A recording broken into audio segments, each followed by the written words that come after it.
Ya, halo semuanya teman-teman, apa kabarnya? Pada video kali ini saya sedikit mau memberi opini tentang aktivitas Mas Gibran 2 hari belakangan ini yang menurut Refli Harun itu mencuri poin. Saya baca dari salah satu media dikatakan di situ Refli Harun menganggap aktivitas Gibran belakangan ini pasca demo ataupun ketika demo itu terjadi di bulan Agustus kemarin adalah upaya mencuri poin karena tidak mendampingi Pak Prabowo ya teman-teman ya. Kita tidak tahu apa yang terjadi, kenapa Gibran tidak ikut konferensi pers bersama para ketua umum, tetapi Refli Harun menyimpulkan ada upaya Gibran tuh fokus pada elektabilitasnya dan mencuri poin dengan aktivitasnya yang dilakukannya seperti ketemu ojol ya, semacam itulah, ketemu apalagi ya, rakyat di pos ronda gitu teman-teman. Nah itu dianggap mencuri poin gitu ya teman-teman. Tetapi saya mau melihat dari sisi lain di mana saya cukup senang dengan sepak terjang Mas Gibran belakangan ini di tengah-tengah keterbatasannya sebagai wakil, tentu di mana dia sepertinya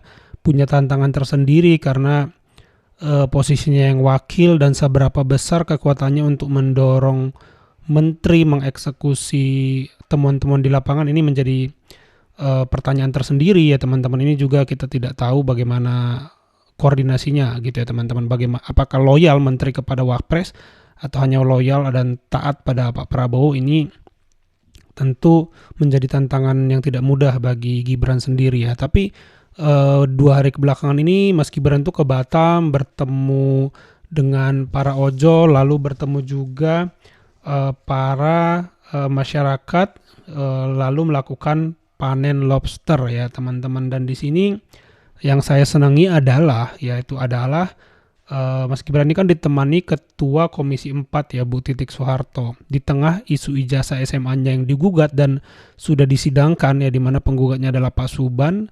Lalu sudah disidangkan, lalu dia juga dianggap mencuri poin oleh Refli Harun, digugat untuk diganti atau dimakzulkan oleh berbagai pihak.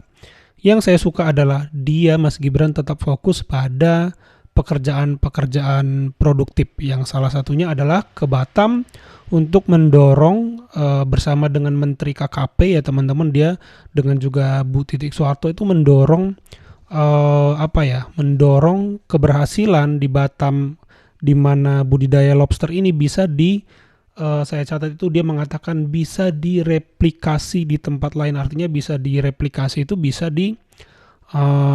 dengan rumus yang sama dicoba di daerah lain agar juga sukses. Karena lobster ini konon risetnya itu dan dimulai itu dari 2 tahun yang lalu dan sekarang sudah berhasil luar biasa. Nah, kenapa saya bilang senang? Karena permasalahan kita hari ini itu kan sebenarnya ekonomi intinya. Dari ekonomi kebanyakan dia menimbulkan efek negatif dan merembet kepada gesekan sosial ya, salah satunya seperti kriminalitas ya teman-teman, kemiskinan ya, ada juga demo bahkan yang menurut Menteri Keuangan terbaru saja itu faktor ekonomi, dan kita memang mengiyakan ya di situ ada ekonomi yang sangat dominan menjadi masalah. Dan tapi Gibran saya suka dia fokus kepada isu-isu produktif di tengah klaim atau di tengah vonis berbagai pihak bahwa kabinet Pak Prabowo ini sampai sejauh ini belum produktif. Itu dikatakan oleh Prof. Mahfud sendiri, belum produktif ya. Saya pun merasa masih berkutat di wacana, berkutat di otak-atik menteri, belum sinkron. Ini kerjanya apa, targetnya kapan, belum sinkron. Ini benar-benar problem pemerintahan Pak Prabowo, dikatakan Pak Mahfud tidak produktif, kabinet merah putih ya teman-teman. Dan himbauan Mas Gibran yang saya sangat suka ketika ada di Batam itu adalah dia mendorong ekonomi biru, karena kita lebih luas daerah lautnya ya Indonesia itu dibanding daratannya. Memang kita harusnya menjadikan ekonomi biru ini, laut itu harusnya menjadi sumber penghidupan kita yang dominan, bukan darat ya, karena kita dominan di laut. Harusnya laut itu benar-benar menjadi kedaulatan dan sumber ekonomi biru kita yang bisa mensejahterakan rakyat sebenarnya, dan harusnya itulah yang dilakukan. Dan saya senang karena Gibran memberi perhatian di situ, ekonomi biru, lalu replikasi kesuksesan Lobster di Batam, sinergi di situ dia mendorong Menteri KKP, ya, mendorong bahkan Mas Gibran juga mendorong melibatkan stakeholder lokal, artinya petani, pemilik tanah, pemilik kapal, pemilik modal, dan para pekerja, itu stakeholder lokal, semua orang yang berkepentingan untuk terlibat. Luar biasa ya. Dan bahkan Gibran mendorong Perpres ya, penyelundupan ya, agar tidak ada lagi kebocoran. Ini sesuai dengan pidato Pak Prabowo yang sering mengomentari perihal kebocoran. Jadi Mas Gibran ini kalau dibilang mencuri poin, saya melihatnya tidak, karena dia masih selaras dan inline dengan visi dan misi Pak Prabowo, yaitu kebocoran tadi dan memaksimalkan sumber daya yang ada. Nah, dan yang paling penting ini saya baca dari buku Public Policy ya, Dr. Yanugroho, bahwa pemerintahan yang baik itu pemerintahan yang mendorong atau menjadikan rakyat ini sebagai partner. Jadi sehingga relasi yang terjalin antara pemerintah dan rakyat itu partnership. Nah, ini yang saya lihat yang dikatakan Dr.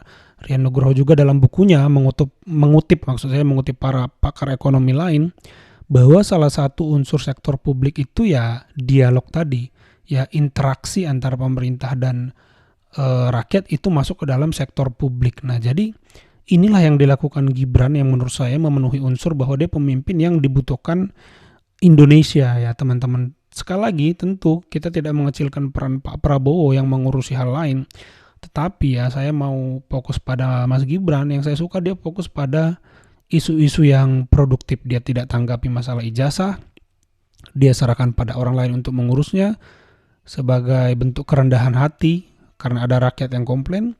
Lalu dia tidak fokus pada pemakzulan, tapi dia fokus pada kerja-kerja yang bisa membangun trust. Di video sebelumnya saya sudah kasih pendapat di mana dia bertemu teman-teman di pos ronda sebagai membuka ruang dialog untuk memulihkan kepercayaan rakyat, bahwa pemerintah masih mendengarkan. Gak usah dulu pemerintah melaksanakan keinginan rakyat, mendengarkan aja dulu sebelum rakyat berpersepsi bahwa pemerintah itu melaksanakan keinginan rakyat. Minimal mereka merasa dulu bahwa mereka didengarkan, yaitu dengan dialog di pos ronda oleh Mas Gibran. Dan kemarin dia ke Batam bersama Ibu Titik Soeharto, panen lobster, lalu menyampaikan poin-poin yang harus di follow up dan ditindaklanjuti oleh Menteri KKP. Ini mirip gaya kerja Pak Jokowi, selalu penuh dengan follow up, dengan follow up dari awal perencanaan sampai akhir, dan returnnya jelas hasilnya apa, targetnya kapan selesai. Dan ini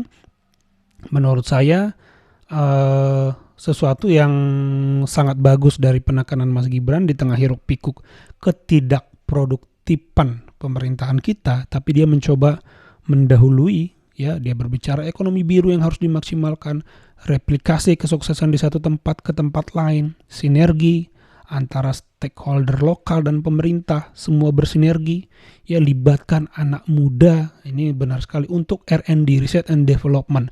Anak muda secara ilmu marketing mungkin lebih modern, mengerti dunia packaging, mengerti dunia branding, mengerti dunia media sosial dan internet, mengerti bagaimana memasarkan produk lokal, bernilai lebih ke dunia internasional untuk ekspor. Jadi benar-benar Mas Gibran menenggelamkan diri dalam kerja-kerja produktif, dan menurut saya ini bukan mencuri poin. Dan saya lebih senang pemerintah kita tanpa mengecilkan bidang-bidang lain yang tentu itu juga penting, karena tidak boleh timpang, karena semua harus sinergi ya. Tapi menurut saya Mas Gibran mengambil bagian yang sangat penting yang hari ini urgensinya perlu segera dibenahi, karena ekonomi ini benar-benar menyangkut perut rakyat, menyangkut kehidupan rakyat ya teman-teman. Salah satu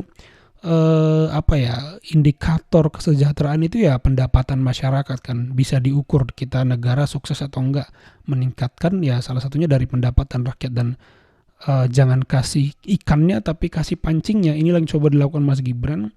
Bagaimana dia coba mengorkestrasi berbagai pihak, ayo replikasi apa yang sukses di Batam ini ke tempat lain. Dan saya harap ini bisa juga dilakukan tentu oleh kepala daerah ya teman-teman, karena mereka lebih bisa intens karena wilayahnya kecil, harusnya mereka lebih bisa tenggelam dalam kerja-kerja yang produktif dan lebih banyak turun ke bawah teman-teman daripada sekedar rapat-rapat tapi yang tidak produktif. Tentu rapat juga penting karena butuh evaluasi, butuh ngecek kerja bawahan, presentasinya sudah sampai mana, itu betul-betul juga perlu juga. Ada juga pemimpin yang mungkin terlalu banyak di lapangan sampai mengabaikan perencanaan, ini juga salah ya. Jadi harus seimbang lah ya teman-teman ya.